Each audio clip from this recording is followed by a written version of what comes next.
Hello mga binati og minahal kong matalungon. Okay.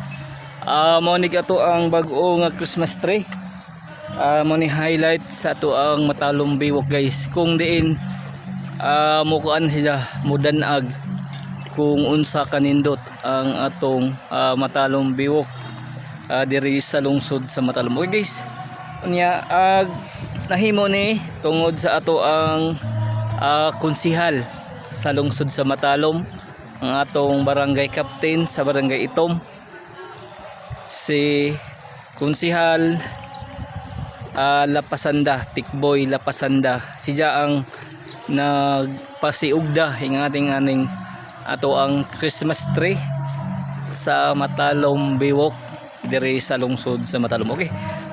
Gigamit nga ni nga kuan guys. Gigamit nga materialis mao ang mga corals. Kanay bitaw na asbaybayon nga murag patay nga corals guys.